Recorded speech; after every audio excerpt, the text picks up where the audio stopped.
Estamos en el proyecto Arte Activo, mi nombre es Sergio Delgado. Llevamos 15 cursos con esta actividad, estamos en la antepenúltima, nos quedan 3 más, ¿no? Sí, por ahí. Sí, nos quedan 2. En marzo, por cierto, para los asiduos a este proyecto, durante el mes de marzo no tenemos Arte Activo. Sin embargo, en abril vamos a tener 2. Vamos a tener una al principio, que va a ser una charla sobre Arco Madrid. Como todos los años, hacemos una charla de arte contemporáneo y un recorrido de lo que ha ocurrido ahí. Y luego, a mediados finales, en el Festival de Poesía por Getafe, pues habrá otra acción de Arte Activo sobre la obra de Jaume Plensa. Os sonará, ¿no? Plensa, la cabeza que en Colón hay enorme. Pues hablaremos del lenguaje visual de Plensa, de la poesía visual, bueno, relacionado con la poesía. Y luego ya en mayo tenemos otra que es Historia de la Acuarela, es decir, nos quedan esas 3 más la de hoy. Estamos en la mitad prácticamente del curso. Dicho esto, como siempre, esta actividad tiene 2 vertientes, una esta que es más práctica, más teórica, que es la charla que voy a dar ahora, a ver si aguantáis ahí, sobre Toulouse, y al día siguiente hay un taller, una visita. Esta vez tenemos taller, que ya no se apunte nadie más, porque hay una lista de espera exageradísima. Para apuntarse a los talleres de Arte Activo, que hay muchísima demanda, pero solo hay 24 plazas, iba a ser malo, pero bueno, no lo voy a ser. Iba a decir que vamos a tener que cobrar, entonces iba a liberar mucho. Pero empieza el momento de reserva de plaza, es a las 0 horas del lunes de la semana de Arte Activo. Lo digo porque lo que pasa es que ya empieza a haber correos electrónicos a las 001, a las 002, 003, o sea que es de locos. El martes, la gente que ha pedido solicitud para el martes ya no tenía plaza. La verdad, me duele muchísimo dejar a la gente fuera, pero es que no caben físicamente, porque no tiene sentido dar un taller y que esté la gente incómoda, y ya con 24 estamos justitos en el aula municipal. Bueno, pues dicho eso, nada más. Abajo hay un correo electrónico, no le hagáis caso porque ese correo electrónico ya no es operativo. Y vamos a empezar. ¿Alguna duda con todo esto? ¿Ninguna? Ya empiezo el tirón. ¿No queréis hablar de nada? Es que como vengo del tren corriendo aquí directo a colocar los cables, no sé qué, el estrés que genera la tecnología, porque está funcionando genial a la primera, pero a veces no pasa. Entonces ahora todavía no me ha dado tiempo a respirar. Bueno, estoy encantado de que la sala esté tan llena, por cierto, ¿eh? Vamos a hablar de este señor de aquí, Henri Toulouse-Lautrec. ¿Se ve bien desde atrás? ¿Sí? ¿Es un poquito oscuro, no se verá? Sí. Es que ahora cuando se vaya la luz del atardecer ya se ve un poquito mejor, pero ¿se distingue más o menos? Bueno, voy a hablar de Toulouse-Lautrec sin motivo aparente. El motivo, voy a ser sincero, el motivo es que el Arte Activo voy utilizando temas candentes, es decir, si hay una exposición, por ejemplo, ahora tenemos una exposición de surrealismo, podríamos hablar de surrealismo perfectamente. O tenemos exposición sobre el Greco en el Museo del Prado, y podríamos hablar del Greco. Pero hay veces que estoy reciclando algunas charlas para tenerlas en el canal de YouTube, que mucha gente me pide, por favor, que no pueden asistir y que lo vean en el canal. Entonces, por eso lo de la cámara y todo eso. Luego se graba como se graba, porque yo no soy un profesional de esto, son horrorosos los vídeos, pero la gente por lo menos puede ver algo. Pero lo importante es estar, ¿no? Como ocurría en los happenings de los años 70, cuando aparece el arte performativo a través del arte conceptual, y la obra de arte ya no era lo representado en el soporte, sino la acción. Y en el happening ya ni siquiera era la acción, sino haber estado allí. Es decir, cuando Joseph Beuys hace aquella intervención con un conejo muerto pintado de dorado que le está recitando la historia del arte, lo importante no eran las fotos de esa acción, lo importante es haber estado en ese momento y poder contarlo, ese es el momento. Entonces aquí estáis en el momento adecuado. Los que lo vean el vídeo, fantástico, que pongan un me gusta, por supuesto, pero lo importante está aquí. Bueno, ya por fin tengo ahí a Toulouse. Estoy haciendo tiempo simplemente para que baje el sol y veáis mejor. Bueno, fijaos en este autorretrato de Henri Toulouse-Lautrec, que es bastante definitorio de cómo era su personalidad. Generalmente estos trabajos, este autorretrato que es en el 1862, él nace en el 64, pues es bastante joven cuando se autorretrata de esta manera. Los artistas, los grandes maestros de la historia del arte, Rembrandt, lo que sea, Rubens, cualquier personaje que se autorretrata, generalmente tiene un punto de osadía en la forma de autorretratarse, es decir, se va a expresar pues, con la barbilla levantada, mirándolos de frente o girados, con la actitud de caballero o con una actitud de decir, aquí estoy yo. Me estoy acordando de pronto de un autorretrato que se hace de Pablo Picasso en la primera exposición que hace para Bravo en París, su primera exposición allá por el 1900, muy influenciado Picasso por la pintura de Lautrec en toda su obra, cómo se va a presentar con los ojos desorbitados, mirando al espectador con una mancha blanca gigante empastada que era como su blusón, y encima en la parte superior ponía John Picasso. Era su primera exposición y lo único que quería, sobre todo, era que se enterasen de quién era ese señor bajito de Málaga que no se le entendía cómo hablaba, que parecía un extraterrestre. Y se presentaba con toda la actitud casi imponente, ¿verdad? Sin embargo, fijaos Toulouse cómo se autorretrata totalmente escondido. Está por detrás de una encimera, ¿lo veis? ¿Verdad? Posiblemente no, haciendo evidencia al espejo, porque veis ahí el candelabro que se refleja, algunos elementos que nos dicen perfectamente que es un espejo, algo que nos habla un poco de esa doble identidad o de ese efecto especular de la imagen, y además que dobla la distancia, de forma que se autorretrata, significándose cada vez más lejos. Me viene a la cabeza ahora justo lo contrario, que era Andy Warhol, cuando se autorretrata evidenciando cómo era. Era tan evidente que se ponía una peluca falsa y hacía evidente que la peluca era falsa. Justo que es lo contrario para lo que sirven las pelucas, que no se tienen que notar, ¿verdad? Bueno, pues en este caso se nos disminuye un poco en la distancia en esa muestra de su autopercepción, ¿lo veis? Entonces tenemos un artista que, si os fijáis en la cara, apenas se le ven los rasgos. Le diferenciáis un poco la nariz por esa luz, un poco los ojos, hay un pequeño brillo para las gafas, pero es complicado distinguir mucho más. La luz le golpea en el lateral casi de la espalda, casi con un sentido velazqueño de la pintura incluso. También hay mucha influencia en Velázquez, más que en Velázquez, en uno de sus maestros, en León Monard. Bueno, entonces de pronto este artista se muestra como alguien débil, que casi tiene un punto de temor o de pudor a mostrarse en su plenitud. Claro, si conocéis la obra y a la figura de Toulouse-Lautrec, es conveniente hablar de esto. Toulouse-Lautrec va a tener una serie de problemas físicos evidentes donde van a llevarle a esa falta de autoestima en sus relaciones personales. De manera que este autorretrato muestra absolutamente todo eso, pero además muestra una cosa más, muestra la energía. Fijaos que lo medio esconde, pero aparece la paleta, es decir, se muestra como pintor. Muchos pintores se autorretratan mostrándose como otra cosa, ¿verdad? Como caballeros, o como poderosos, o como simplemente personas que pasaban por allí. Sin embargo, aparece por ahí el leve trocito de la paleta en su actividad, y ese momento casi fugaz de lo efímero.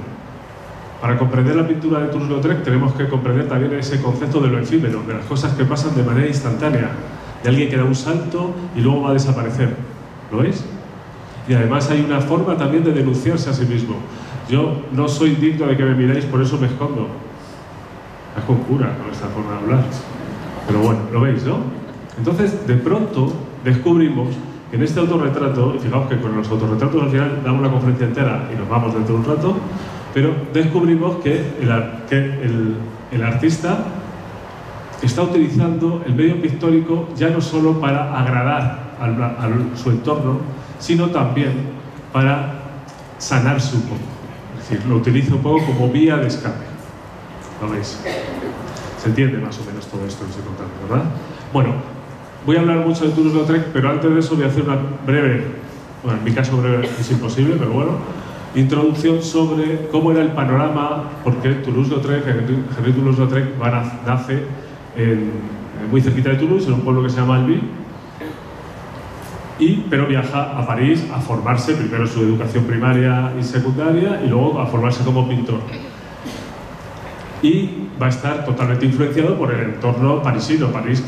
La París de finales del siglo XIX es el centro de las artes, es el centro de la vanguardia, es donde pasan todas las cosas importantes y donde quieren viajar todos los artistas. En España había un señor que se llama Petrus Mañac, que vivía en París, que lo que hacía era coger a todos los artistas españoles, fundamentalmente catalanes, porque era lo más cercano, pero de otras regiones como Picasso, y buscarles sitio donde vivir y promocionarles su obra, porque todos, Ramón Casas, Santiago Rusiñol, artistas que además eran reconocidos en España, Picasso todavía no lo era, o lo medio era, pero viaja a París directamente, porque donde querían triunfar todos era en París, ¿verdad? Era como el Nueva York de los años 70, 80, por ejemplo, o el Berlín de la actualidad. O bueno, ahora está un poco difuminado todo esto, pero bueno, no me voy a meter ahí porque tendríamos jaleo con eso. Entonces, Toulouse-Lautrec va a París a formarse con diferentes artistas, y previamente, para comprender el lenguaje pictórico de Toulouse-Lautrec, sí que tenemos que comprender qué pasaba en el ámbito de la pintura francesa y en este caso prácticamente occidental. Entonces teníamos un combate entre esto que tengo aquí y otra pieza que no va a aparecer ahora porque me acabo de dar cuenta que no está, que es Jean-Dominique Ingres, el principal exponente de la pintura neoclásica, que van a hacer una referencia al Renacimiento, y el Renacimiento a su vez a la Grecia clásica, donde, como veis en La Fuente, que es maravilloso ese cuadro de 1856, todavía no había nacido Toulouse-Lautrec, pues las formas, las proporciones, el idealismo de la figura es absolutamente evidente en toda la representación. Esa era la pintura vigente a principios del siglo XIX, y yo voy a empezar a finales del XIX, pero era la pintura vigente en Francia. De manera que Ingres y Bouguereau, por ejemplo, con estas piezas tan idealizadas y tan absolutamente correctas desde el punto de vista de lo canónico, de lo mensurable, de lo medible, de lo proporcionado. Y eso que Bouguereau ya empezaba a juguetear un poco con el romanticismo, y entonces empezaba a juguetear con estas formas más curvas, con esas figuras que se van saltando, esas estructuras estáticas de la pintura del gran Dominique Ingres, que incluso el agua que cae de la fuente, esa que simboliza la vida, etcétera, etcétera, es casi como una trenza de escayola que no tiene movimiento, porque es todo absolutamente estático, porque está absolutamente medido.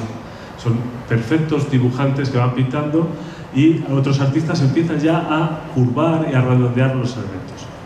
A su vez, en la escuela francesa, pues en la Escuela de Bellas Artes de Francia, va a haber un enfrentamiento entre los pintores neoclásicos y los pintores románticos, romanticistas, mejor dicho, ¿verdad? Porque va a aparecer Delacroix, ahora no tengo imagen de Delacroix, que es lo que digo que me salta por ahí, pero va a aparecer el uso del color por encima del uso del dibujo, y las formas enroscadas y dinámicas en la pintura, donde Bouguereau fue más o menos, estuvo en la mitad de camino. Bueno, pues ese es el ámbito artístico que aparece en el siglo XIX al principio, y hasta prácticamente los años 50, donde va a haber esas peleas, van a estar los salones de París, donde al final de cada curso se mostraban todas las obras, los artistas presentaban sus cuadros y algunos se seleccionaban, otros se rechazaban, y la gente iba a ver eso porque, entre otras cosas, no había ni móviles, ni televisión, ni nada, y era fantástico. Entonces iban a ver los cuadros y a opinar. Por supuesto, el emperador estaba allí, o el rey, o Napoleón III estaba allí organizando todo. Bueno, pero ¿qué va a ocurrir? Que va a cambiar la sociología y van a cambiar los artistas. Y va a poner una tercera vía, que es esa que llamamos el realismo, ¿verdad? La vía realista, el realismo social, donde chicos como Millet o Courbet van a empezar a pintar por lo que han aprendido en la Escuela de Bellas Artes, pero se van a salir de lo idealizado, se van a salir de los dioses griegos y las Venus, se van a salir de la teatralización excesiva del romanticismo, y se van a preocupar por lo que ocurre en su entorno. Entonces, ¿qué ocurre? Que aparecen cuadros en los que ya no están destinados a los poderosos, ya no están destinados ni a los nobles, ni a los religiosos, ni al clero. Están destinados a mostrar qué es lo que está ocurriendo en la sociedad cercana. Y entonces van a aparecer cuadros como Las Espigadoras, de Millet, que es fantástico. ¿Qué problema tiene este realismo? Que va a ser un poco el que va a influenciar en Toulouse-Lautrec. ¿Qué problema tiene este realismo? Pues que está idealizado. Son artistas que representan y dignifican, pues por ejemplo, unos albañiles, los picapedreros, ¿verdad?, que están aquí trabajando, pero toda la composición es una composición absolutamente medida, está pensada, ¿lo veis? Tiene mucha influencia neoclásica y mucha influencia también romanticista. Hay un punto de idealización, aunque, como decía Delacroix, que se enfadaba cuando decía a Courbet, creo que era, que hasta qué punto gastas tu talento representando albañiles y puedes representar a reyes, ¿verdad? Pero estos realistas sociales pensaban en dignificar su entorno, estaban mucho más cerca de lo que pasaba alrededor. Entonces intentaban contar elementos que no necesariamente fuesen alegorías o metáforas o historias engordadas por el que lo contaba, ¿verdad? Como pasa con las batallas, que siempre los cuadros de batallas que vais a ver pues están encargados por los que han ganado, cómo sería desde el otro punto de vista. Bueno, pues aquí iba a empezar esa representación con un puntito ideal.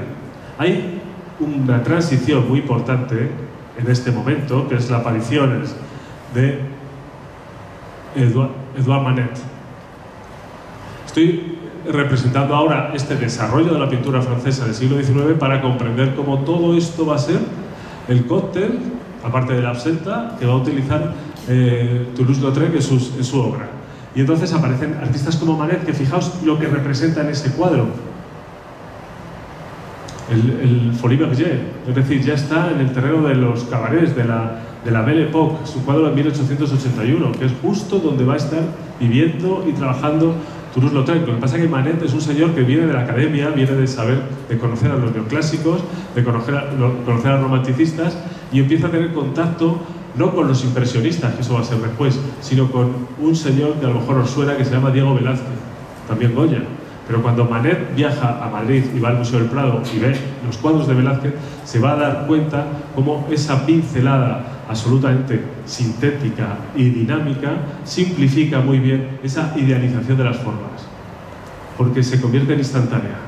Y si no, fijaos en el broche, el floretón este que lleva en el escote, esta camarera del Folie Bergère, que recuerda muchísimo al floretón de la infanta en las Meninas, ¿verdad? Está trabajado prácticamente con la misma técnica y con el mismo sentido. Y va a entroncar perfectamente con la idea que tienen los impresionistas de representar la interacción de la luz. Al mismo tiempo, Manet que va a preocuparse, entre comillas, también por elementos cercanos a la sociedad de la Belle Époque. Entonces nos demuestra una Olimpia con una pose que nos puede recordar a cualquier cuadro de Giorgione o de Tiziano, etc., pero absolutamente actualizada, porque es una prostituta y nos da pequeños datos simbólicos. Entonces nos pone el lacito en el cuello, la zapatilla de tacón para estar en casa, la pose, por supuesto la cama, etcétera, etcétera. Entonces lo que está haciendo ahora es polémica. Y está polemizando con sus jefes, con los neoclásicos sobre todo. Y además utilizando la pincelada velazqueña. Fijaos la ausencia de claroscuro, porque es un cuadro, absolutamente blanco. Bueno, blanco estoy hablando en términos generales, es decir, ausente de volumen barroco. ¿Y por qué hace esto? Porque precisamente él ya está en contacto con los impresionistas y sabe que estos tipos ya están investigando sobre la luz y el color. Claro, la luz y el color que aparece inmediatamente con Monet. ¿Lo veis, verdad? Entonces, como en los cuadros de Monet, de pronto es el estallido, es el color, ya no importan las formas. De hecho, aquí ya no aparecen en ningún momento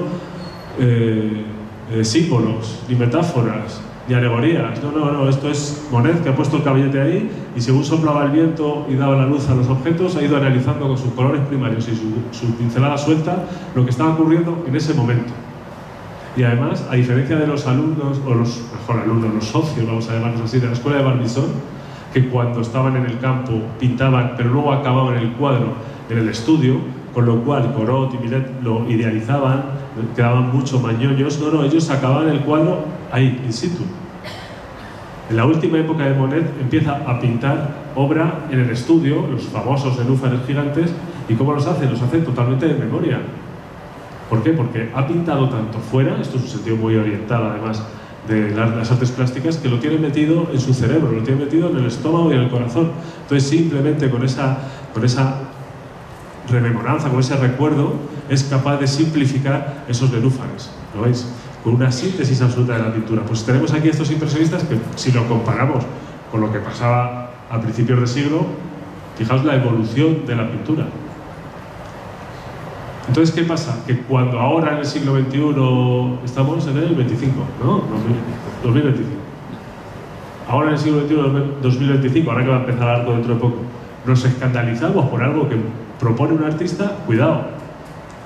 Cuidado que cuando se veían estas síntesis, los que estaban educados 40 años antes, vamos, no sabían dónde meterse. ¿Lo veis? Es decir, el artista lo que va a hacer es evolucionar, tanto en el lenguaje como socialmente. Si me van pasando cosas alrededor, si los ingleses ya Turner estaba investigando sobre las teorías de Newton, sobre la refracción de la luz, ¿cómo no van a usar la luz?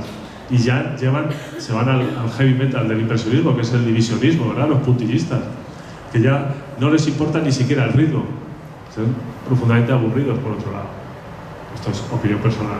Son muy bonitos los cuadros, pero coger proporciones de puntos para hacer un rojo y dar 300 puntos amarillos y 257 magentas para que nos salga el rojo, pues en el resultado final hay un juego óptico, a modo de op art, ¿verdad? Pero donde está ausente de ritmo. El ritmo lo provocamos nosotros cuando descubrimos las figuras. Bueno, pues toda esta era la transición en la pintura, fijaos, 1886, esta pieza, cuando aparece Toulouse-Lautrec en cuestión. ¿Y qué hacían los artistas, además? Los artistas tenían que exponer. Y claro, ¿quién dominaba y quién coordinaba las exposiciones estas de los salones de París? La Academia, ¿verdad? La Escuela de Bellas Artes, la Dirección Artística y el emperador, el rey. Y entonces, lo que ocurría es que se iban seleccionando a los mismos artistas. Fijaos, esto es un jurado que están levantando ahí el bastón cuando van decidiendo qué cuadro sí, qué cuadro no entra en la exposición. Pero este jurado no es del salón oficial. Lo que ocurrió es que al final Napoleón III había tantos artistas que estaban moviéndose ya en los circuitos del realismo y del impresionismo que ya no eran académicos y que se quedaban fuera, pero había casi más fuera que dentro. Entonces tuvo que organizar eso que se llamó el Salón de los Rechazados, donde se exponían las obras que se quedaban fuera. Los impresionistas estaban tan adelantados a su tiempo que incluso al principio no entraban ni en el Salón de los Rechazados. Entonces empezaron a exponer en la galería, estudio de fotografía también, de Durand-Ruel, de este señor que tenéis ahí arriba. ¿Lo veis, verdad? Que aunque en su sala principal tenía cuadros del realismo, que era lo que se vendía, dejaba un cuarto en la parte trasera para que los impresionistas pudieran hacer sus primeras exposiciones. Al final eso se fue dando la vuelta, porque el impresionismo se convirtió en un estilo absolutamente comprensible por todo el mundo, pero al principio no era así. ¿Lo veis? De forma que es la historia de una ruptura entre la forma de ver las cosas. Hay una cosa que no he dicho, y es que la influencia de la fotografía fue fundamental para comprender esta transición. Porque cuando los impresionistas empezaron a ver fotografía por primera vez, se dieron cuenta que la podían utilizar para la nueva representación artística, que ya no era necesario la descripción de los objetos de forma idealizada o razonada, sino que lo podían hacer de forma perceptual, a través de pequeñas pinceladas. Porque esa representación, entre comillas, realista del objeto, ya empezaba a resolverlo un aparato que hacía una foto y ya estaba hecho. Lo que a algunos fue una competencia desleal en la fotografía, para otros fue una ventaja, y empezaron a hacer nuevas propuestas. De manera que en esa transición el impresionismo se convierte en el movimiento artístico imperante en Francia, y no solo en Francia, sino que en los países de alrededor, cuando viajan a París y empiezan a tener esa influencia. Uno de los elementos fundamentales del impresionismo es que al desgranar los colores en pequeñas pinceladas, salvo los puntillistas que eran puntos homogéneos, se va generando un ritmo en el cuadro. Un ritmo que pertenece al grafismo de cada artista. De manera que al final se puede distinguir un cuadro, no en primera época, pero sí en segunda, de Monet o de Pissarro. Porque al fin y al cabo esa pincelada que interpreta es propia del artista, aunque esté interactuando con la luz y el color de la misma forma que su compañero. ¿Lo veis? Esa pincelada es la que justamente va a liberar a lo que va a ocurrir después. ¿Y qué va a ocurrir después del impresionismo? Pues muy fácil, el postimpresionismo, ¿verdad? Y entre el postimpresionismo, ¿qué va a ocurrir después? El famoso expresionismo, ¿verdad? Bueno, pues entre el postimpresionismo y el preexpresionismo, ahí podíamos meter a chicos como Cézanne, como Van Gogh, como Gauguin, como Émile Bernard, como Pierre Bonnat, o por supuesto como Toulouse-Lautrec. Toulouse-Lautrec va a ser uno de los grandes artistas dibujantes de la historia de la pintura, que va a fundamentar su representación artística en el dibujo y después en el color. Va a venir de la escuela, por supuesto, impresionista, y va a dejar que el pincel baile igual que bailaban en los cabarets del Folies Bergère. ¿Vale? ¿Se ha entendido todo este rollo? Esto es una introducción, como digo. Bueno, entonces en este momento ya sí que me voy a meter un poco con la pieza, como voy de tiempo, con la biografía de Toulouse-Lautrec. Fijaos, siempre que hablamos de perdón, siempre que hablamos de biografías de artistas, es muy importante y es lógico ver de dónde vienen, primero sus influencias, esto que acabo de comentar, pero sobre todo ver de dónde vienen para comprender cuál era su situación. Entonces nos vamos a encontrar de todo tipo, nos vamos a encontrar artistas que han nacido de familias de artistas con familias de trabajadores que no tienen nada que ver con el arte y que han tenido que buscarse la vida, familias de gente poderosa, etc. Si os digo que esto pertenece a las residencias de la familia de Toulouse-Lautrec, ya evidentemente estáis viendo que era un señor pobre hasta el máximo, ¿verdad? Es decir, con los castillos, el Castillo de Albi, en la parte inferior tenemos el Castillo de Albi, que es donde está toda su obra, la obra que heredó la familia cuando falleció. El Chateau de Mallarmé, bueno, el Castillo de Toulouse-Lautrec. Entonces, ¿de quién estamos hablando? Pues estamos hablando del hijo de una familia de la alta nobleza, y no de la nobleza esta seleccionada por Napoleón cuando le ayudan. Esto lo conté el otro día en clase, que pasa es que se repiten las cosas. Ahora estoy viendo a Donald Trump, que todos los que le han ayudado en su campaña, pues ahora tienen puestazos, ¿no? Pues Napoleón, todos los que le ayudaron en la guerra, pues luego les daba un condado, un ducado, tal, no sé qué, era esta especie de nuevos ricos que aparecían en esa época. Pero en este caso no es así. La familia de Toulouse-Lautrec, que es hijo de los condes de Toulouse-Lautrec, el conde de Toulouse y la vicondesa, estos vienen de la Edad Media, es decir, una familia de rango aurengo, de edad medievales, donde estos, y os voy a poner aquí la figura. Mira qué ricura. Este es Henry Toulouse-Lautrec. Fijaos en el vestido, que da gusto verlo. Pues no se puede ser más noble. Pues viene de una familia de una alta dinastía, donde todas sus posesiones pertenecen a esa herencia medieval, prácticamente. Estamos hablando del siglo XIII y estamos ahora, en este caso, en el siglo XIX. La estrategia para preservar todas las posesiones, ¿cuál es? Y esto es muy importante para entender a Toulouse-Lautrec, pues que se casen entre familiares. Entonces, los padres de Toulouse-Lautrec, Adela y su marido, eran primos hermanos.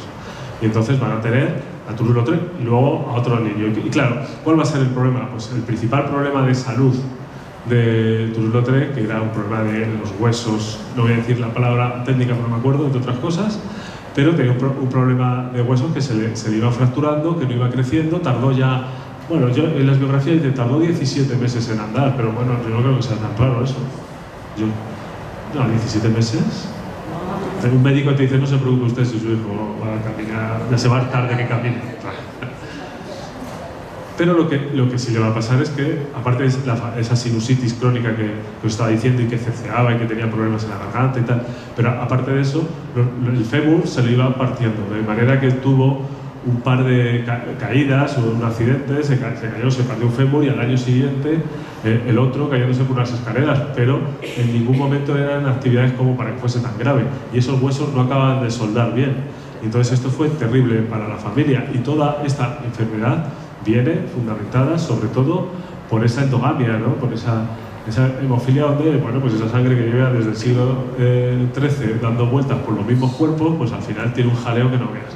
Entonces Toulouse-Lautrec lo que le ocurre es que va a ser consciente de esta discapacidad física y también, y que se me entienda, estética. Es decir, va a ser un chico y luego un hombre que con un cuerpo de más o menos 1,80, 1,70, pero con una altura de 1,50 porque sus piernas no han crecido. Entonces va a tener esa desproporción y esa forma de caminar extraña. Si alguien ha visto la película de John Huston de Moulin Rouge, Mulan, perdón. O sea, ¿la habéis visto? De todas formas, no la veáis.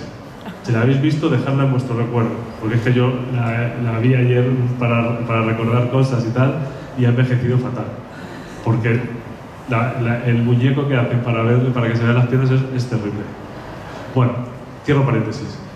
Ese físico que le va a condicionar desde pequeño, porque además va a tener el problema evidente de las relaciones pues, con una prima suya que le gustaba mucho y al final se acaba riendo de él, entonces va recibiendo esa información, pero luego va a tener dos temas añadidos, que es la relación de sus padres.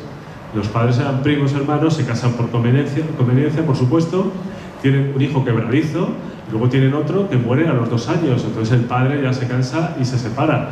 No se va a divorciar porque no van a perder las tierras ni nada, pero sí que va a hacer una vida apartándose. Entonces va a tener una relación con el padre y con la madre muy diferente. La madre va a ser absolutamente protectora de Toulouse-Lautrec, al tanto que cuando acaba esa protección es cuando acaba Henry.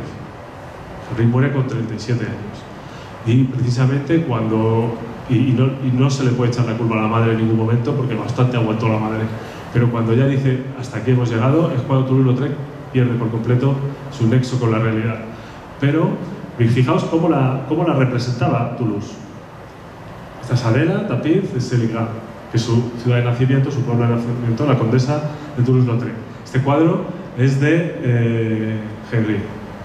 Y fijaos 2 cosas, por supuesto.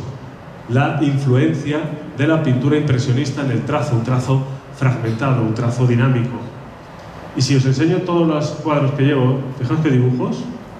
A Carboncillo, 1882, está formándose, fantástico. O por ahí, esos trabajos donde aparece la figura de su madre en diferentes posiciones. ¿Veis algo? ¿No hay algo que os llama la atención en estos retratos?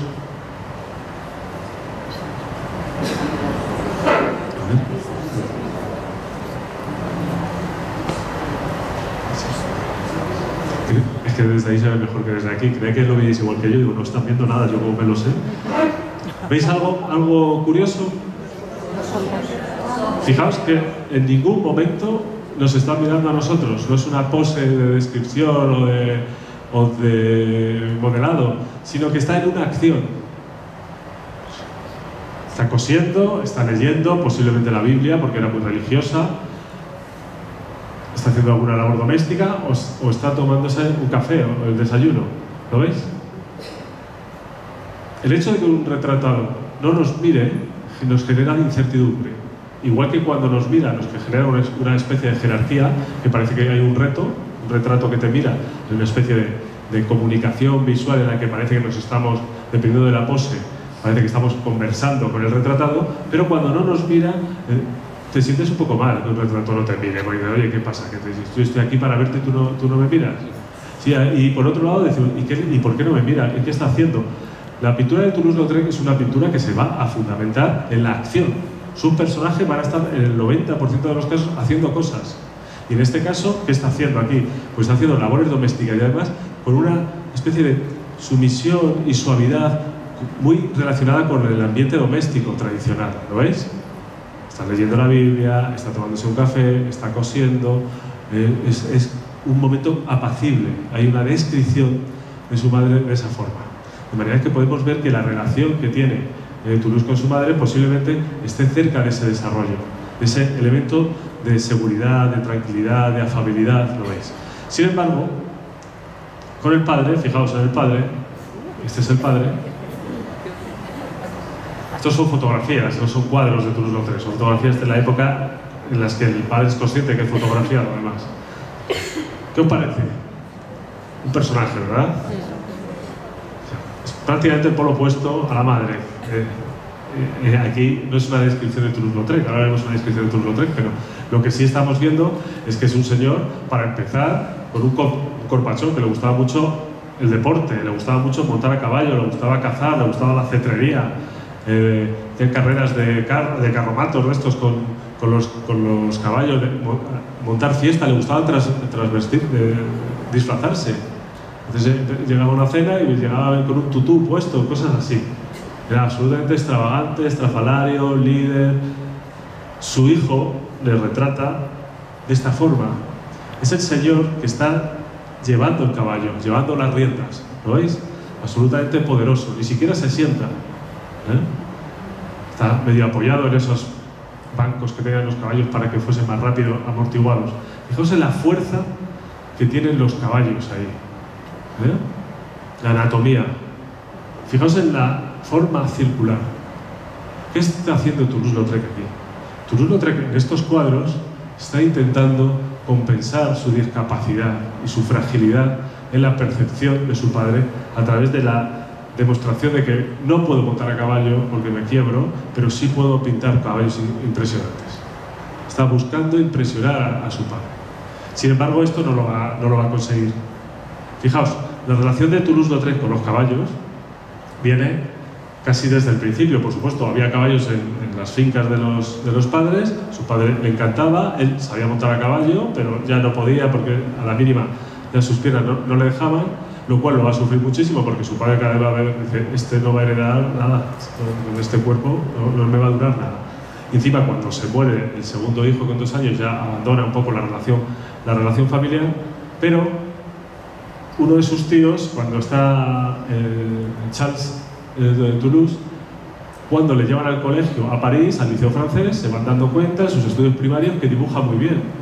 Y entonces un amigo de la familia, René Princeton, que lo tenemos ahí en su estudio pintando, retratado por Toulouse-Lautrec, va a ser el primero que le va a dar las primeras clases de iniciación a las artes, porque se dan cuenta que tiene talento, y este señor, que es pintor y amigo de la familia, y curiosamente también con una discapacidad, porque era sordomudo, pues va a ser el primero que le va a enseñar a pintar. Y fijaos, los dibujos iniciáticos de Toulouse-Lautrec, muy jovencito, con 20 años, pues ahí está su tío, Charles de Toulouse-Lautrec, que es, por decirlo así, el que le descubre y el que anima a la familia, a su madre sobre todo, para que tiene que ir a París a aprender a dibujar y a pintar.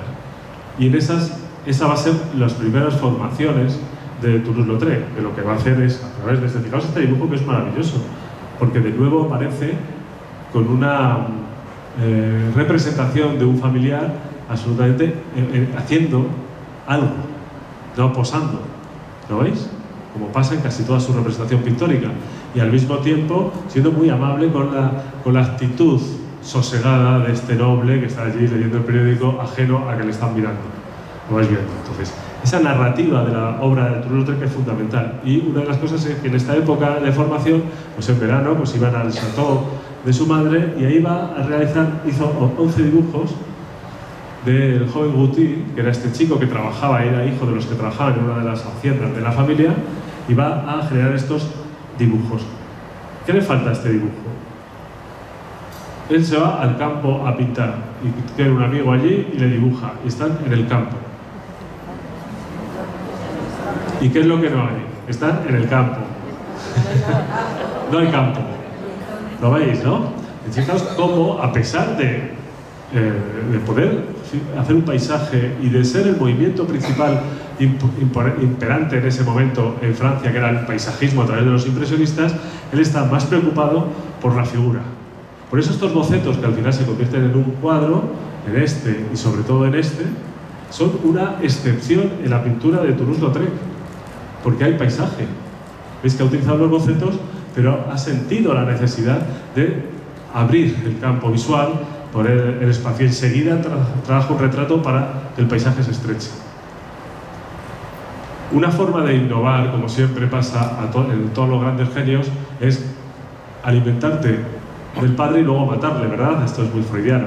Pero coger a tus maestros, desarrollarlos, aprenderlos y después negarlos. Entonces, Toulouse-Lautrec, como pasó con los postimpresionistas, empezaron a romper con los signos del impresionismo. Y uno principal era el paisaje. Toulouse-Lautrec decía que pintar paisajes era de imbéciles.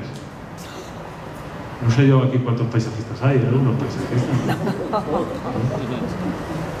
Yo no voy a decir mi opinión, pero a mí me cae muy bien Toulouse-Lautrec. Bueno, él decía esto, pero realmente no es que fuera de imbéciles. Lo que estaba diciendo es que todo lo que estaban haciendo los impresionistas estaba superado, y que él tenía una herramienta muy poderosa, como decía Picasso, que me servía para contar cosas y evidenciar cosas que me interesaban más que la luz sobre los objetos. Esto estaba más que superado.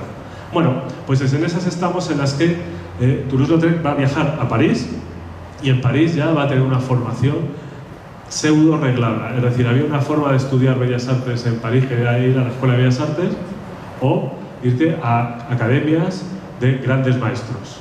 La tercera forma ya era hacer, pues como hacía Van Gogh, por ejemplo, que se apuntaba a una, se daba de baja, se apuntaba a otra y al final desaparecía. Entonces, lo que va a hacer la familia Toulouse-Lautrec, por supuesto, le van a apuntar a una academia en París de un artista que existe ahí, que tenemos, que es Léon Bonnat. ¿Lo tenéis? No suena. Uno de los grandes pintores franceses de la época. Pero antes de hablar de su estudio en París, sí que quería que vierais ahí un poco cómo era París a finales del siglo XIX. París tiene una transformación que es fundamental para comprender también la vida de Toulouse-Lautrec y sobre todo su obra, porque en los años 50 era una ciudad medieval, hasta que se hizo un proyecto urbanístico total. El barón Haussmann tiró todo el centro de París y aparecieron los grandes bulevares. Estuvieron casi 35 años de obras allí, donde esa ciudad medieval no tenía apenas agua corriente, había ratas, enfermedades, pobreza, de todo. Y lo que hizo es una limpieza que no veas, pero fue una limpieza de ladrillo y de personas, de forma que esas personas que estaban viviendo allí se tuvieron que ir al extrarradio y aparecieron esos bulevares fabulosos. La gente se fue a las afueras, la gente que no tenía dinero, y estos bulevares, ¿quién los va a ocupar? Pues lo van a ocupar los ricos, y fundamentalmente muchos de los ricos que no vivían en París, pero se compraban un apartamento o un piso en el centro y pasaban los fines de semana y luego se volvían al Toulouse o a donde fuera. Y disfrutaban de toda esa zona. Los artistas no les queda otro remedio que ir donde están los ricos, no les queda otro remedio. Y entonces iban por allí, pero no vivían allí. Estaban viviendo en el extrarradio. Y en esas zonas es donde algunos artistas tenían sus estudios. Entonces, cuando Toulouse-Lautrec decide irse a París a pintar y a formarse como pintor, pues se apunta, como hemos dicho, a la escuela de Léon Bonnat, que era un pintor con muchísimo prestigio, con muchísimo talento y con muchísimos encargos. Fijaos, este retrato que tenéis aquí de Víctor Hugo es una pieza, para que tengáis una idea de cómo trabaja Bonnat, es una pieza de él. Y tenía sus alumnos allí, pero llegó un momento que no daba abasto. Tenía tantos encargos que no le merecía la pena dar clases y lo dejó. En esos primeros años le dio mucha caña a Toulouse, entre otras cosas con la pintura española, porque Léon Bonnat, de joven, de niño, no quería ser pintor, quería ser marino. Y viajó, fíjate, quería ser marino, pero viajó a Madrid. No sé por qué la biografía dice esa vinculación, porque el Manzanares tampoco te da para nada. Estuvo en Madrid y descubrió el Museo del Prado. Y descubrió la pintura española, a Velázquez, etc. Y entonces ya eso, y el talento natural que tenía, ya le convenció para ser pintor. Entonces, cuando vuelve y abre su estudio, a sus alumnos, una de las cosas que más les va a contar es la técnica de la pintura española. Y, por supuesto, Velázquez. Y Velázquez está absolutamente presente en la pintura de Manet y de los postimpresionistas. O sea que esa relación velazqueña va a aparecer en la formación del joven Toulouse-Lautrec. Pero cuando cierra, al año y medio, cierra el estudio y los alumnos que quedan ahí convencen a un artista que es Fernand Cogmont, que le tenéis ahí arriba, que le llamaban el padre Rótulas porque era súper delgado. ¿Cómo sería Cogmont? Que a Toulouse-Lautrec le parecía muy feo. Dice, es el hombre más feo que he visto. Imaginaos. A pesar que venía de las clases de Léon Bonnat, que Bonnat le daba mucha caña. Bonnat le dijo a Toulouse-Lautrec, pintas muy bien, pero dibujas de forma abominable. Fijaos, al gran dibujante del siglo XX. Bueno, pues Fernand Cogmont, he puesto ahí un ejemplo de apuntes del natural que hacía Cogmont de los alumnos y de la gente que estaba por el estudio para explicar cómo se trabaja el retrato, todas esas cabezas. Hay una cabeza que incluso recuerda a la de Toulouse-Lautrec. No está datado si es exactamente Toulouse, pero hay algunas que hay que podían recordar. Entonces él iba explicando su técnica, que era de pintura del natural. Y era un señor además tremendamente afable, amable. Toulouse-Lautrec, no sé si fue a su tío, le escribe una carta diciendo, que le pregunta, ¿qué tal con el nuevo profesor, con Cogmont? Y dice, pues es majísimo, me trata muy bien, todo le parece bien y me da muy buenos consejos. Dice, no sabes cuánto he hecho de menos los latigazos de Bonnat, porque él necesitaba que le dieran caña. Bueno, pero sí que le va a dar el gran consejo. Bueno, aquí para que veáis uno de los cuadros de Fernand Cogmont, de encargo, de ese estilo entre el neoclásico y el romanticismo, son autores que tienen encargos académicos, y sí que le va a dar el gran consejo a Toulouse-Lautrec de su vida, que no sé hasta qué punto fue bueno o fue malo. O sea, cuando vemos su obra fue bueno, pero cuando vemos su vida, entonces le dijo que lo que tenía que hacer era pintar del natural. Y dice, tenéis que salir del estudio, tenéis que dejar los yesos y las escayolas, tenéis que salir a pintar a la gente, iros a los bares y a los cafés. Y claro, esto ya dije, te la ponen votando, ¿no? Entonces, allá que fueron sus amigos, y ahora hablaremos de sus amigos. Antes de eso, ¿veis? Las modelos que pasaban por el taller de Fernand Cogmont, por ejemplo, Camille Godin, pues es una artista pelirroja que tuvo una relación más o menos afable con Toulouse-Lautrec, pues va a ser retratada. Fijaos que aquí sí que nos está mirando en este apunte, pero va a ser retratada por el joven Toulouse-Lautrec con esta técnica que recuerda todavía mucho al impresionismo y al realismo costumbrista de Millet y de Courbet. Fijaos qué maravilla de cuadro. Y lo que sí nos va a denotar es la pericia y la capacidad de dibujo y de proporciones y de resolución en el cuerpo humano de Toulouse-Lautrec. Y por ejemplo la Gorda Marie. La Gorda Marie, que la tenemos aquí posando, que era una modelo habitual de la época en estos talleres, y donde va a aparecer retratada con ese rostro desafiante hacia el espectador. Fijaos que Toulouse-Lautrec va a ser capaz de generar carácter en sus representaciones pictóricas. Y aquí se ve muy bien, aparte del juego de volúmenes, el escorzo del brazo izquierdo, etcétera, etcétera. Vemos que es un artista que está en periodo de formación, pero ya domina perfectamente el medio y solo le falta que alguien le diga que se vaya a los bares. Está a punto. Y claro, ¿qué bares había en París? Pues telita. Fijaos, estos dibujos, y un dibujo y dos cuadros realizados por Vincent Van Gogh, y es de la zona de Montmartre. El barrio de Montmartre, que no era ni barrio, eso eran unos huertos y unas chabolas que había por ahí y poco más, era un sitio bastante asequible desde el punto de vista económico para el que quería vivir era muy cerca. Entonces ahí se formaba una serie de barracones donde vivían los artistas, pero también en esos molinos se va a empezar a generar los famosos molinos, el Moulin de la Galette, el Moulin Rouge, es decir, todas estas zonas de ambiente, de cabaret, de café, de diversión, etc. Además, en esta época, hay otro noble que decide construir un edificio para potenciar el sentimiento religioso, católico y cristiano, etcétera, etcétera. Es un edificio que a lo mejor os suena, que es el Sagrado Corazón. Pues el Sagrado Corazón va a estar en la montañita de Montmartre, en la parte más alta, donde van a empezar a ir los albañiles, los carpinteros, los trabajadores de esa obra durante bastante tiempo, van a vivir por esa zona. Entonces se van a juntar todo este perfil obrero con el perfil bohemio de los artistas, con las lavanderas que están por allí, que es el rol más bajo de la sociedad en el trabajo femenino, por supuesto con los cabarets, con el ambiente, con las prostitutas, etcétera, etcétera. ¿Lo veis? De forma que ahí va a haber esto que se llamó Belle Époque, pues va a ser una especie de movida madrileña, parisina, ya le gustaría la movida madrileña, todo esto. Bueno, entonces ahí es donde va a ir a dibujar. ¿Y por qué va a ir a dibujar? Porque tenía compañeros de su edad parecida, como Émile Bernard, que fue el precursor del simbolismo, que luego Gauguin va a desarrollar en su pintura. Émile Bernard, veis ahí un cuadro donde veis el cuadro de Émile Bernard como ya los planos ya son más lisos, las tintas planas, y sobre todo esta técnica de hacer tabiques con la línea de dibujo que van separando un color de otro. Bueno, pues ahí tenéis Émile Bernard o, por ejemplo, Vincent Van Gogh. Fijaos qué alumnos tenía Fernand Cogmont en su estudio. Vincent Van Gogh, fijaos cómo la manera de representar a la mujer que tiene Émile Bernard, que es casi primitivista, que va a tener mucho que ver después con lo que va a hacer Picasso, o la forma de representar a la mujer que tiene Van Gogh, que lo que va a hacer es retratar a una mujer que era una prostituta con la que estuvo conviviendo 1 año y medio, y fijaos cómo la retrata absolutamente en un ámbito desolador y desolada, con una crudeza absoluta.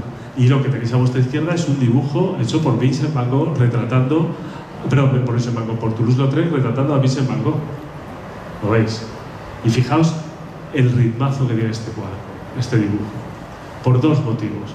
Primero, porque trabaja con ese trazo muy de Degas, Degas, que va a ser la mayor influencia pictórica de Toulouse-Lautrec, en cuanto a la utilización del pastel y el trazo impresionista y suelto por todo el dibujo. Fijaos en el abrigo oscuro, que tiene un montón de líneas diagonales que se van entrecruzando, generando una cinética, un movimiento, como si este hombre estuviese a punto de convulsionar, de explotar, que era lo que le pasaba a Van Gogh, que no se estaba quieto un segundo, o por dentro o por fuera. Y luego la actitud. Está tomándose posiblemente un agua con gas, con un poquito de absenta, pero no está relajado. Fijaos en la espalda, que está un poco arqueada, está a punto de saltar, parece un león que está esperando a su presa. Es decir, a través de esta composición, Toulouse-Lautrec, que además la hace in situ, consigue ese dinamismo y esa forma imperial de Vincent Van Gogh, que va a arrasar con todo y por supuesto con su propia vida, en primer lugar, aparece demostrada en ese trabajo. Y otro compañero de clase era Pierre Bonnat. Pierre Bonnat, que fue el fundador de la pintura Navi. Fijaos la forma de representar a la mujer de Pierre Bonnat. Nada que ver con lo de Van Gogh, ¿verdad? De repente aquí convierte al espectador en un voyeur, en alguien que está escondido, vigilando o viendo a una persona. Casi una especie de Susana y los viejos somos nosotros, que estamos escondidos porque la figura está absolutamente desencuadrada. Se sale del cuadro y se sale del espejo. Y esto ocurre porque yo no me puedo colocar en otro punto porque si no me descubre. ¿Lo veis? Entonces ese jugueteo que tiene Bonnat con la forma de representar a través de esa pincelada vibrátil, que Bonnat lo que hacía es que dejaba a los modelos que se movieran por el estudio y él iba pintando. Entonces, claro, eso le invitaba a no describir ninguna forma a lo Ingres, ninguna forma definida, sino que había una especie de atmósfera un pelín turbia, si queremos, por ese hecho de que estamos escondidos espiando. ¿Lo veis? Pues estos artistas eran los compañeros de clase a los que les dijo Cosmón, iros a los bares, y a los bares que fueron, y el que no salió de un bar en ningún momento fue Toulouse. El resto tampoco salieron demasiado, pero ahí fueron.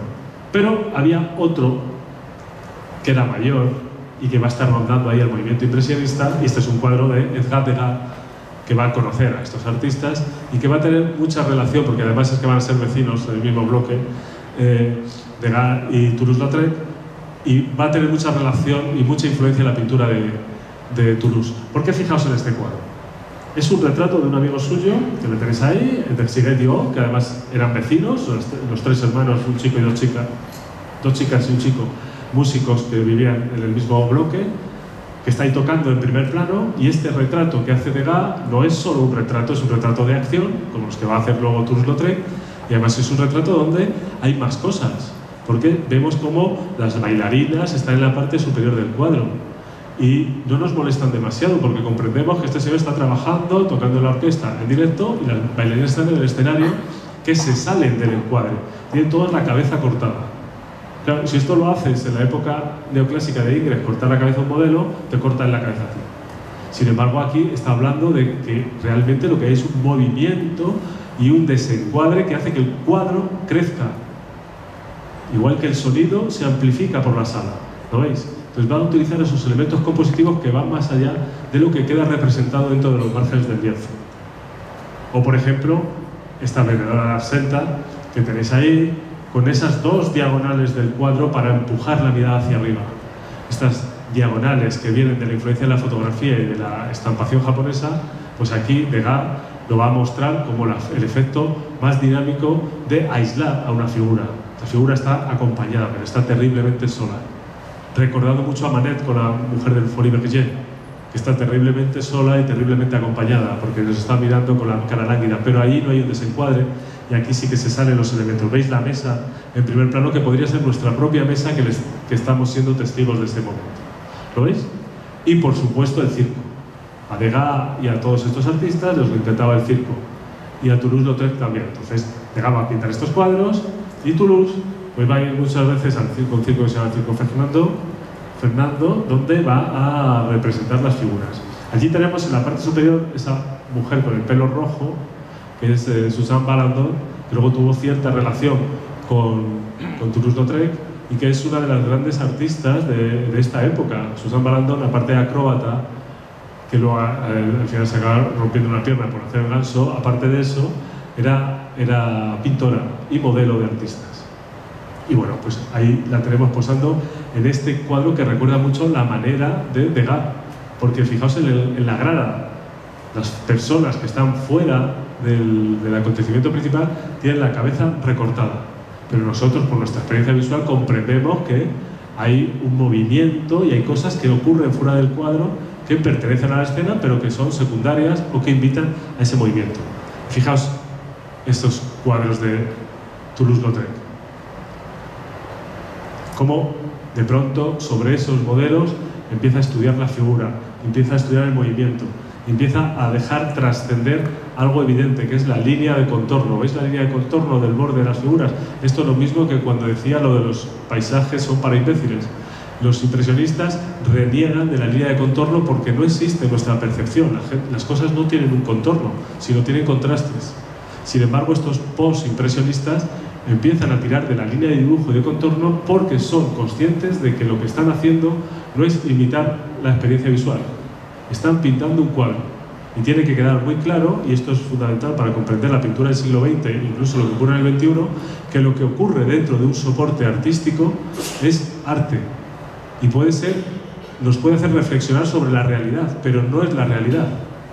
No es necesario que un artista se corte el cuello para demostrar que alguien se corta el cuello, lo puede hacer de manera ficticia. ¿Lo veis? Me he ido al extremo. Me vienen ahora un montón de gente, de artistas contemporáneos que se cortan el cuello. Qué bueno. Y por supuesto los puntillistas pues van a trabajar también sobre el circo, etc. Pero es que esto lo pongo para que veáis el dinamismo que tiene esta pieza gracias a la pincelada. Y aquí, aunque hay un caballo que está saltando, pero fijaos el peso de la falda de esa mujer. Este es un cuadro de Seurat, puntillista, que parece que es cayola, que parece que va a caer al suelo y que la falda va a seguir estando así, porque no tiene el ritmo de estas pinceladas, para que se lea un poquito esa diferencia. Si alguien considera que esto tiene ritmo, lo puede considerar, allá con él. Bueno, aquí tenemos a Henry, una de las primeras fotos. Entonces, he puesto esta foto para recordar que en este momento Toulouse ya tiene su formación más o menos hecha, además con las influencias que tiene. Bonnard se fue del estudio expulsado por lo mal que se portaba. Van Gogh abandonó a los 3 meses porque decía que no aprendía casi nada, o sea que eran un poco díscolos. Entonces él ya por fin abre su estudio. ¿Y dónde va a abrir su estudio? Pues en Montmartre. ¿Y qué es lo que va a hacer? Pues seguir yendo a los bares, y además con una peculiaridad que tiene él, que tiene ese físico especial del cual reniega y que le va a llevar a varias situaciones. Toulouse-Lautrec va a ser muy amigo de sus amigos. Muy amigo de sus amigos, me refiero a los amigos chicos. Va a tener una relación muy buena con los hombres, de amistad, de camaradería, con los artistas. Va a hacer bromas del mismo, se va a caricaturizar, van a opinar sobre arte, van a enfadarse y alegrarse juntos, van a beber por supuesto todo el rato, van a organizar exposiciones. Y tiene una exposición que se llamaba Los 20 Incoherentes, que ya era dentro de los Salones de los Rechazados, una exposición de artistas que se unieron para exponer por su cuenta. Es decir, va a tener eso. Y sin embargo, con las mujeres va a tener una especie de relación de desconfianza. Entonces, esa relación de desconfianza le va a llevar a llevarse bien con algunas mujeres, por ejemplo con Susan Balandón. Sin embargo, él nunca va a creer que sea lo suficientemente, iba a decir entero, persona para cualquiera de estas figuras. Va a tener una desconfianza absoluta, no se va a creer demasiado lo que ocurre. Y sin embargo, con las prostitutas es absolutamente todo transparente, porque la transacción está hecha. Entonces va a tener muy buena relación con muchas prostitutas. De hecho, aquí la bandera, prostituta y modelo, en algunos momentos hasta se llegan a mezclar. De hecho, creo que hubo una prostituta que una vez le dijo que se iba a vivir con él o que se casaba con él a cambio de que le diera un hijo. Pero solo posiblemente era su hijo. Pero también es que él era noble. Entonces toda esta desconfianza que había, Toulouse la va a tener presente. Pero lo que sí va a hacer es trabajar. Porque, ojo, aunque este señor estaba de fiesta todo el rato, y bebía mucho y tenía, por supuesto, sífilis, por supuesto, porque toda esta relación en este París de la Belle Époque va a tener esa enfermedad que ni siquiera se tenía claro que era de transmisión sexual. Bueno, pues todo esto va a redundar en su vida, pero además va a hacer que ese continuo de trabajo, los dueños de los locales se interesen por ese señor y que diga, el dueño de Moulin Rouge diga, oye, Toulouse, tú te invito a la absenta porque es que la gente viene a verte, porque eres peculiar. Y le van a pedir los carteles. Pues va a entrar dentro del terreno de la cartelería, de lo que hablaré ahora enseguida. Pero antes de eso quería poneros esta imagen, no sé si se ve muy bien. Estos son mis apuntes chapuceros para las conferencias, ¿eh? Pero es que aquí se resume, no sé si se ve, se resume el día a día, un día de la vida de Henri Toulouse-Lautrec en Montmartre. En la parte superior tenemos, por ahí, a ver si lo veo, tenemos cómo está, lo primero que hace es dormir hasta las 10, las 12, así, está durmiendo, lo tenéis ahí, se levantaba por la mañana a trabajar con su impresor en las litografías, que era la técnica que se va a utilizar, de la que hablaré ahora brevemente, para hacer los carteles que le habían encargado. Pues hay una técnica específica para poder hacer esas estampaciones sobre papel, para hacer repeticiones de la misma obra. Entonces trabajaba hasta la hora de comer. Y cuando llegaba la hora de comer, pues se iba con su editor, se iba a comer con algún amigo pintor, estaban comiendo, ya en los postres aparecía ahí el licor de hierbas, etcétera. Y claro, eso necesitaba posteriormente de una siesta. A pesar de ser francés y ser una costumbre española, él dormía la siesta y luego se levantaba y trabajaba ya no en los dibujos, sino en la pintura. Pues sobre los bocetos, trabajaba en los cuadros o los encargos que podía tener para algunos toldos y telones de los cabarets, etc. Y después de eso, se duchaba, se limpiaba, se aseaba, se vestía de domingo y se iba a cenar con su madre. Y no olvidemos que su madre, cuando Toulouse-Lautrec decide irse a Montmartre, al peor barrio que podía haber en París, le dice que hasta aquí hemos llegado, es decir, yo te acompaño en París, pero tú te vas allí y luego ya tú te vienes una vez una vez al día, te vienes a cenar conmigo, estamos juntos, etcétera, y vuelves. Pero ella nunca quiso irse a Montmartre, porque se hubiese sido demasiado heavy por todo lo que va a ocurrir después. Entonces, ese ratito en el que Toulouse-Lautrec no está absorto por su proceso creativo ni absorto por el alcohol. Es el rato en el que está enganchado, por lo menos, al orden social. Y luego, cuando volvía, ya se iba directo a los cabarets a pintar, a dibujar y a beber.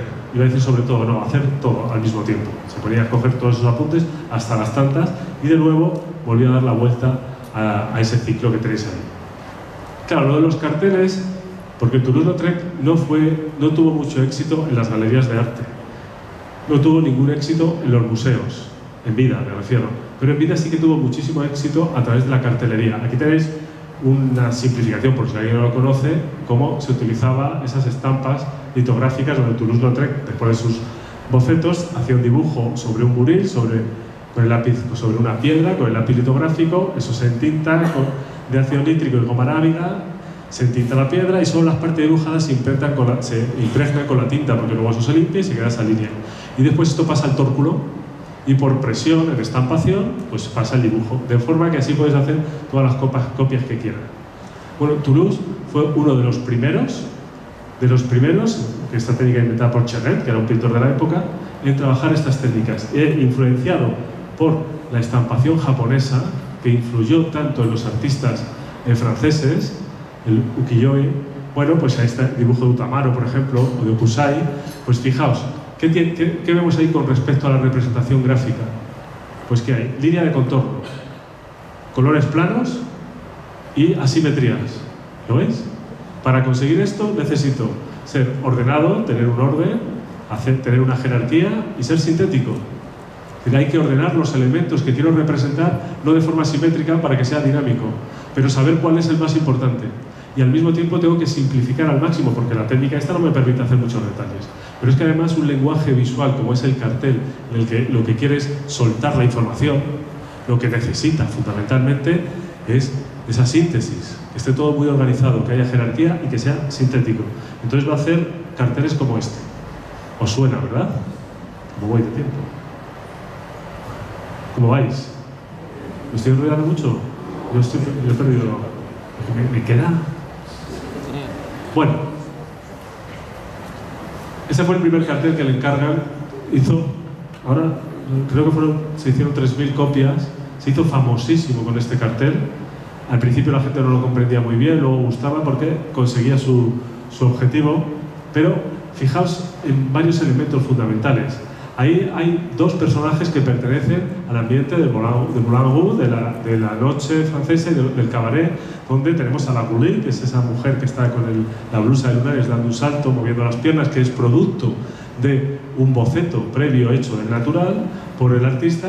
Y en primer plano tenemos a Valentín, el rompehuesos, que era un bailarín que se estiraba y que se doblaba, y por eso le llamaban el sin huesos o el rompehuesos. Le llamaban en la época, que curiosamente, además por el día trabajaba en un banco, pero por la noche se soltaba la melena. Bueno, los tenéis ahí. Y este es el cartel que el dueño de Moulin Rouge le pide que diseñe. ¿Y qué novedades hay?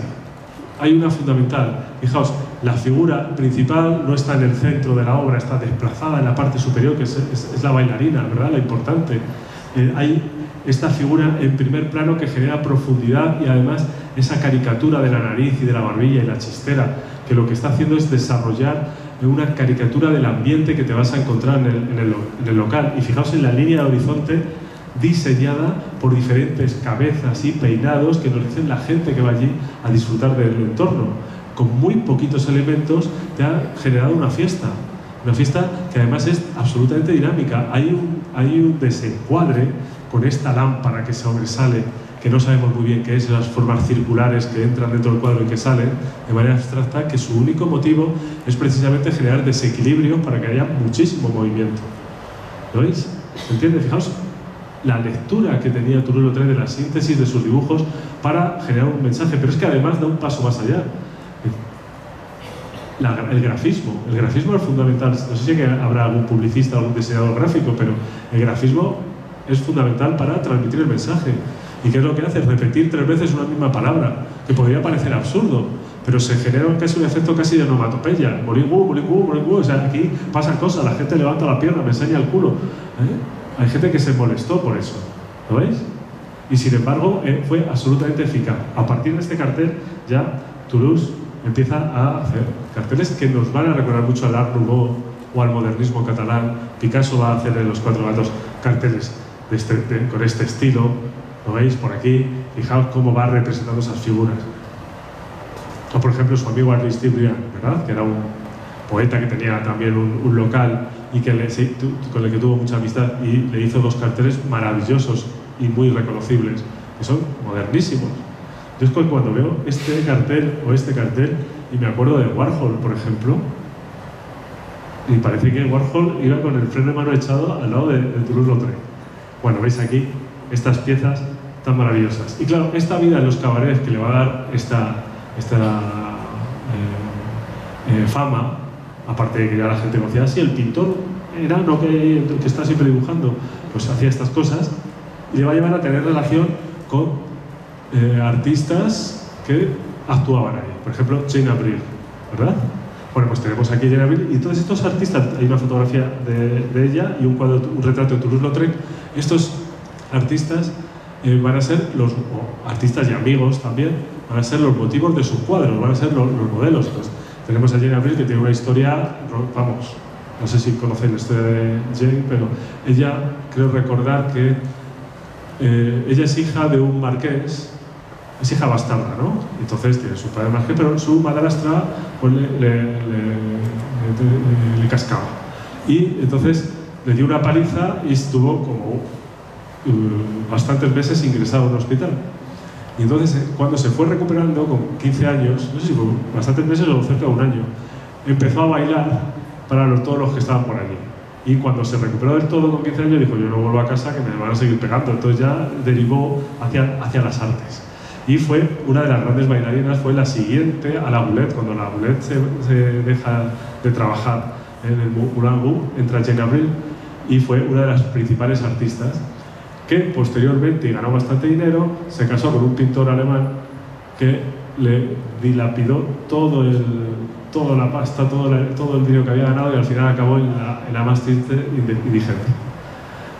Está muy bien estas historias, no para Jane Avril, porque yo diría, estará muy bien para ti, porque además nos muestra un poco ese perfil de perdedor que tienen todos esta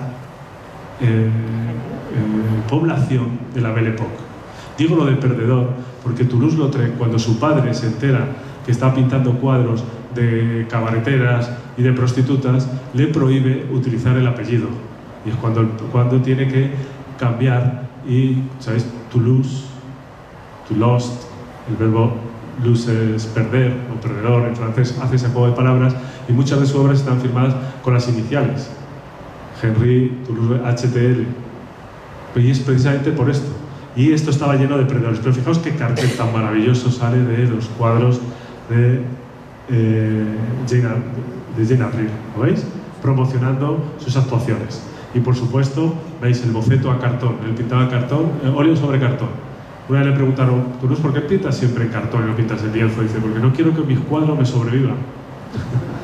Bueno, veis ahí esos bocetos maravillosos y sobre todo el estudio del movimiento. Se está llevando a las últimas consecuencias el consejo de Cogomont, de pinta del natural y pinta in situ, y de ahí puedes sacar estas piezas tan maravillosas y tan sencillas aparentemente. ¿Lo veis? Bueno, un gran cartelista. Fijaos. Y por supuesto, como estamos hablando de personajes, aquí una pequeña curiosidad, que es el propio Henry Toulouse-Lautrec. Ahí podéis ver su cuerpo más o menos contrahecho. Es una fotografía, es una fotocomposición de la época, donde está pintando en un cuadro a un modelo que es el mismo. Claro, ¿y por qué? Porque él se va a considerar un personaje estrafalario, igual que todos estos personajes de la farándula, y que abandona por completo a los personajes de la alta nobleza a la que él pertenece. Él no quiere la belleza de la alta nobleza, prefiere, como dijo una vez, prefiero una verruga y a ser posible con pelos. Es decir, mi concepto de la belleza es demostrar todo lo que hay en mi entorno. Y otro personaje de la época era Laboulaye, la golosa, que lo tenéis ahí en dos fotografías. Uno al final de sus días, encima fue una artista absolutamente conocida, la primera, antes de Jane Avril, era la primera bailarina de Moulin Rouge, las llevaba pardísimas bailando, el cancán, etc.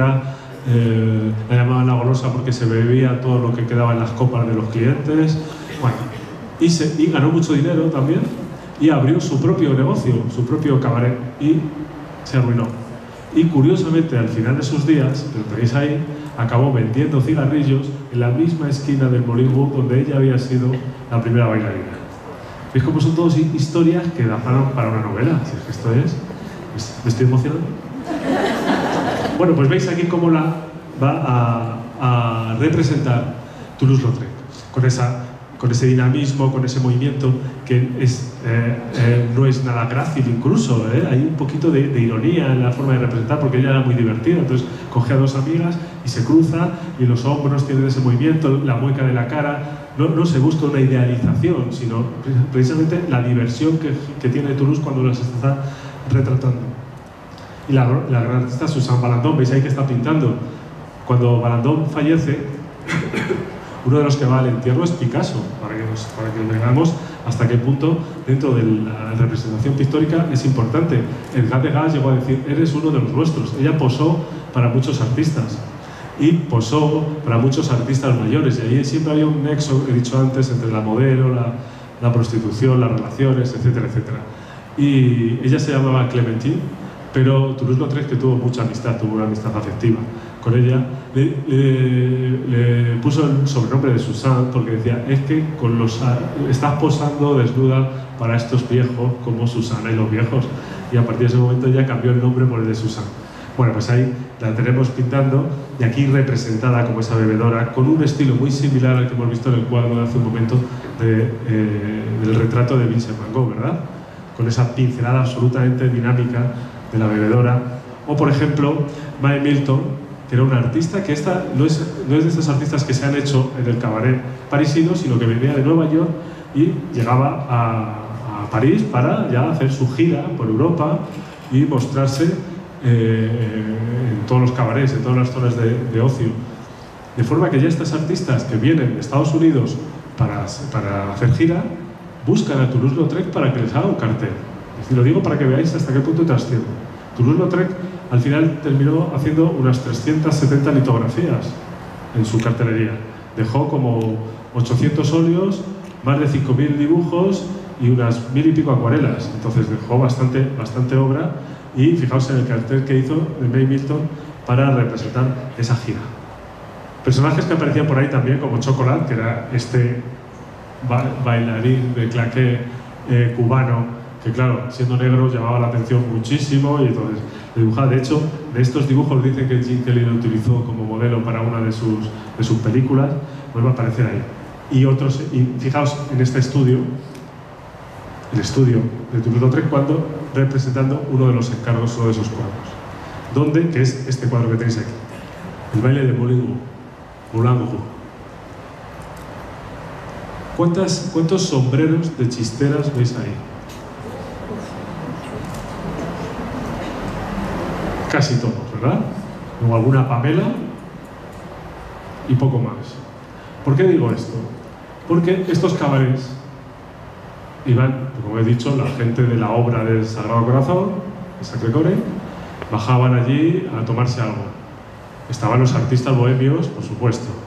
Pero luego, ¿qué ocurría? Que los señores de dinero, los nobles y la gente, los empresarios, que se habían comprado su apartamento en el centro de París y disfrutaban de los bulevares, y luego iban a la ópera, lo que ocurría es que cuando salían ya de la ópera y decían, bueno, ¿y ahora qué hacemos?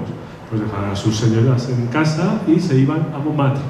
Entonces aparece toda esa especie de jungla de gente de bajo rango y de alto rango. Entonces aparecían los militares, aparecían los nobles, aparecían los condes y aparecían también los albañiles y los carpinteros. Estaban todos ahí mezclados. Y Toulouse-Lautrec siempre va a jugar con esa vinculación.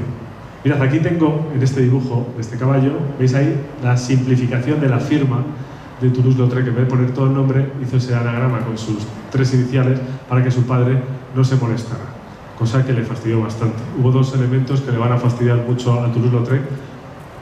El comportamiento de su padre es terrible desde el momento que le rechaza, por supuesto, pero después le niega el apellido. Y después la herencia del castillo que era para Toulouse-Lautrec le dice que o vuelves a Toulouse y dejas de hacer los cabarets y dejar de pintar estas chorradas, o te quedas sin herencia. Y el castillo se lo vendió a su tía. Todo esto le dejó a Toulouse-Lautrec al amparo de su madre, que tampoco era poco, ¿verdad? Pero no le podía ni ver. Y en un momento de producción artística, sobre todo en los burdeles, le va a enviar a su tío, que es el que le ha representado, el que le ha reconocido como artista, le va a enviar una serie de cuadros para que los exponga en Toulouse. Y el tío, cuando los recibe, se horroriza por completo. Y se enfada tanto que queda con unos amigos para quemar los cuadros de su sobrino en público, para que no quede ninguna mancha de duda sobre el apellido Toulouse. Fijaos hasta qué punto el rechazo familiar, salvo por su santa madre que estaba allí aguantando en París a que llegase su hijo a cenar.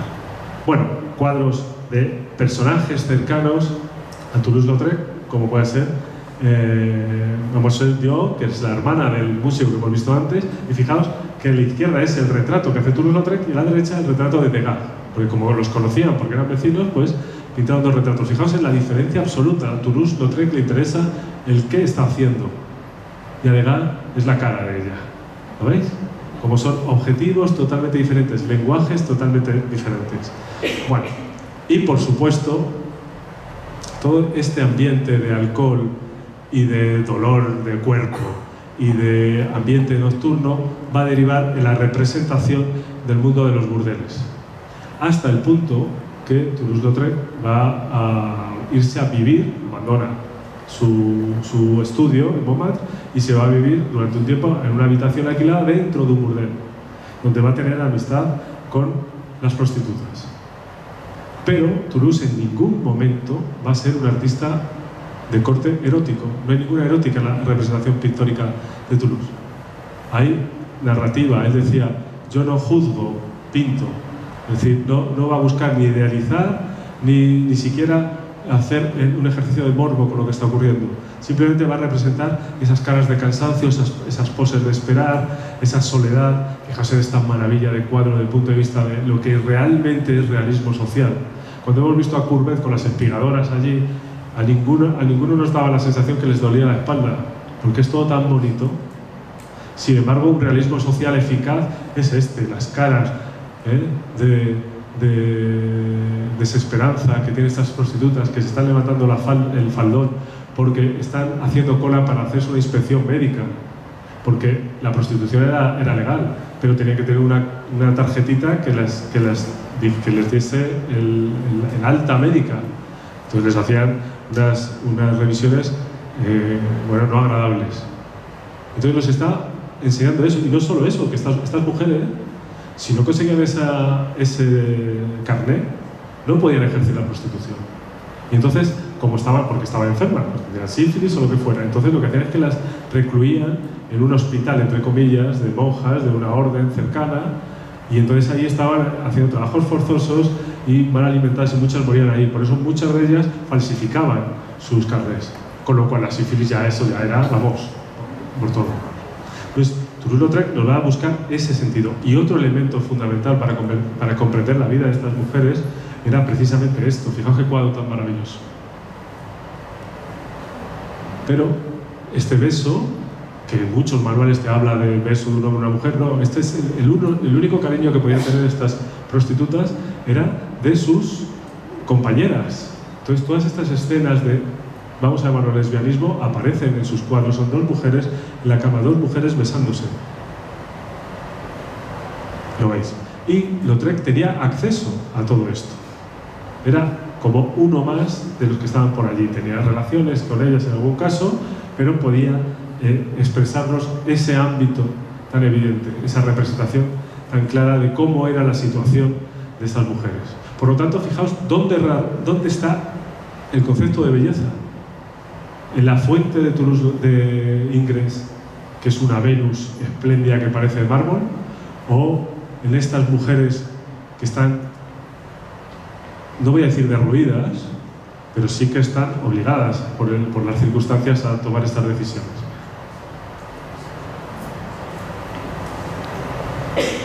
Y por supuesto esa relación entre las mujeres y los bombines, ¿no? Los señores nobles que bajaban allí a aparecer. Y en estos cuadros, fijaos ahí tenéis a la derecha a May Milton en este cuadro, con esta diagonal fabulosa que nos mete en el cuadro como si estuviésemos en el borde del bar. O en estos telones, este está muy, muy deteriorado porque esto era un telón para uno de los cabarets donde iba representando a diferentes, vemos ahí que Trahuesos, a la Boulí en las figuras. O esta pieza donde tenemos ahí de espaldas dentro del cabaret a Oscar Wilde. ¿Lo veis ahí ese señor gordote que fue retratado y fue amigo de Toulouse-Lautrec, retratado por Toulouse-Lautrec? Os había dicho antes lo de la amistad con los chicos de Toulouse. Pues en el caso, Wilde tuvo un juicio en Londres por homosexual y Henry viajó a Londres simplemente para dar apoyo a su amigo, es decir, que era amigo de sus amigos. Fijaos qué maravilla de retrato de Jane Avril, terminando de actuar y saliendo hacia la noche con un sentido absolutamente mangoniano del cuadro, con esa especie de noche estrellada en el suelo, con esas pinceladas que vibran sobre el cartón. Todas estas obras son absolutamente dinámicas. ¿Veis? Este es el retrato a Oscar Wilde que roza la caricatura.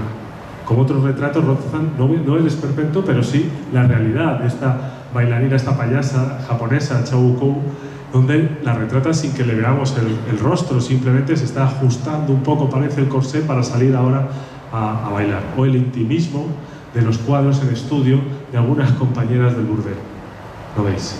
De forma que Toulouse-Lautrec se va a representar, se nos va a mostrar como un artista poderoso con el dibujo y poderoso con los temas, que va a evidenciar situaciones sociales que eran del día a día del lugar donde se movía. Por eso era tan importante conocer qué había pasado con la pintura y qué había pasado con París, porque sus cuadros van a tener esta síntesis. Esto es lo más dramático que va a hacer, pero esto es una ilustración para una novela.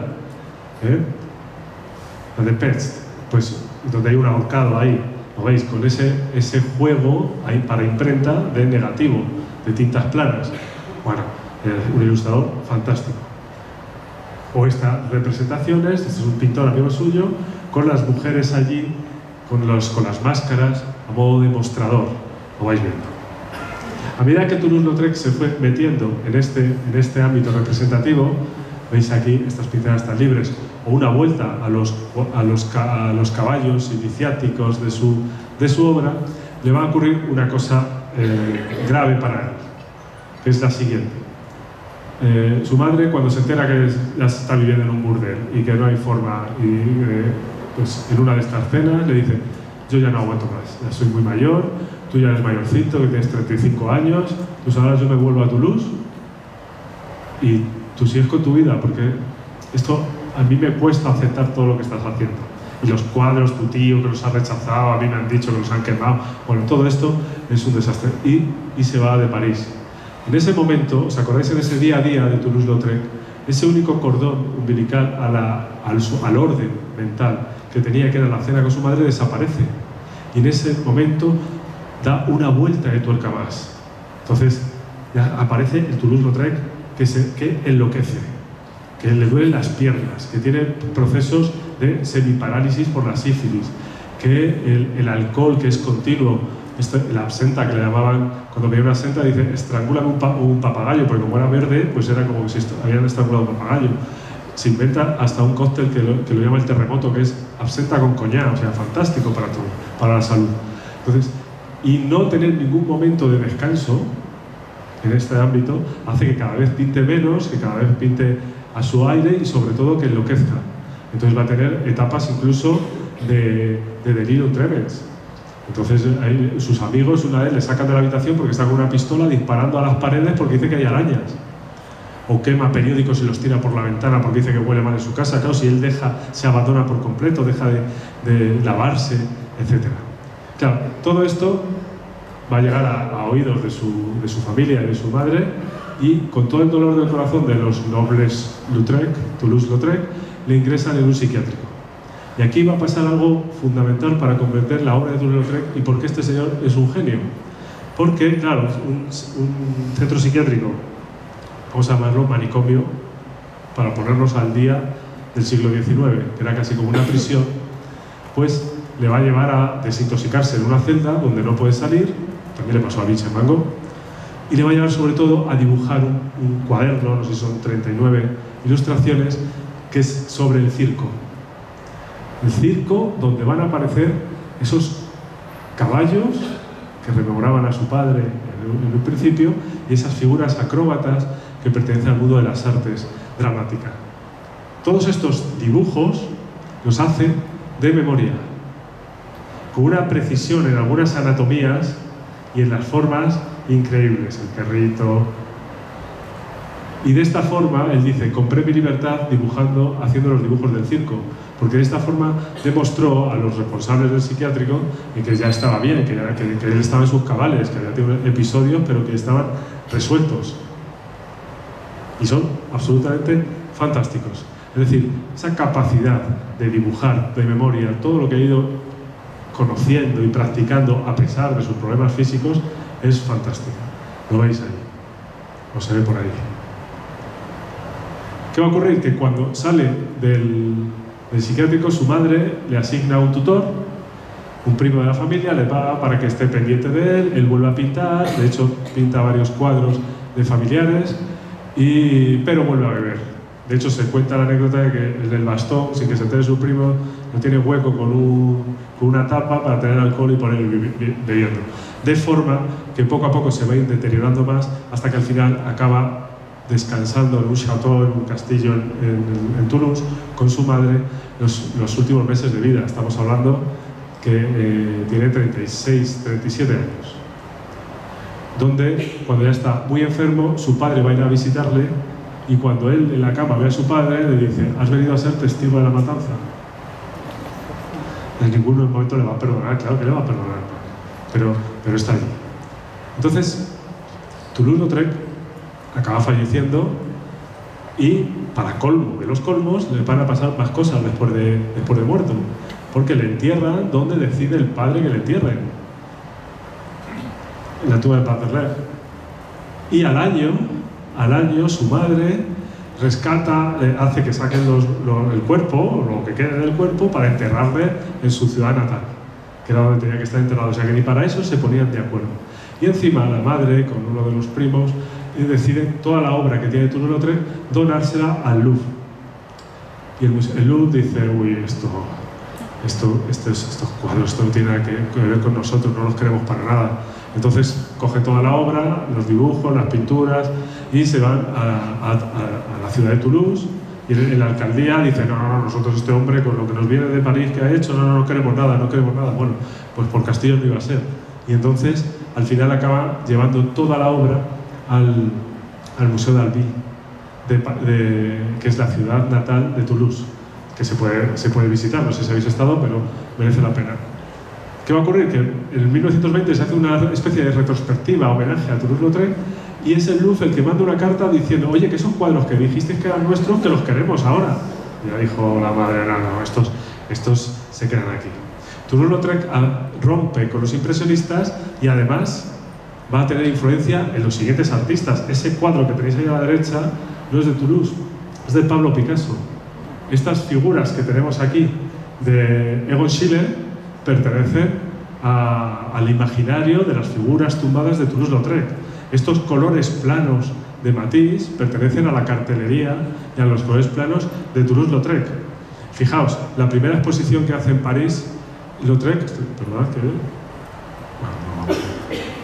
la primera exposición que hace Picasso en París, organizada por Ambroise Vollard, que tiene que hacer ese esfuerzo de olvidar a su amigo Casagemas y de posponer algo que no sabe que lo está posponiendo, que es la época azul, es una exposición basada en pintores como Toulouse-Lautrec y Van Gogh. Perdón, un momento. Pero son las 7 y 8. Bueno, acabo. ¿Qué tal vais? Si aquí están deseando acabar también. Sí. Pero es que yo tengo marcado hasta el cuarto, pero bueno. Bueno, no os preocupéis, acabo ya. Fijaos, por ejemplo, en la influencia que va a tener Henri Toulouse-Lautrec en los artistas posteriores. Por ejemplo, Pablo Picasso. Esta fotografía es en la California, en Balaguer. Y veis ahí lo que hay en la parte superior izquierda, encima de sus bastidores, 40 años después, una fotografía de Toulouse-Lautrec, que es esta fotografía que va a tener continuamente. De forma que Toulouse va a romper con la antigüedad y va a ser capaz de... mira, esto ya... Y va a ser capaz de generar nuevas formas de lenguaje, nuevos estilos. Para mí, por ejemplo, Lautrec es uno de los artistas que más me va a influir en mi forma de trabajar, porque esa línea de dibujo y esa sinceridad es la que posiblemente no voy a conseguir nunca. Así que muchas gracias a Henri Toulouse-Lautrec.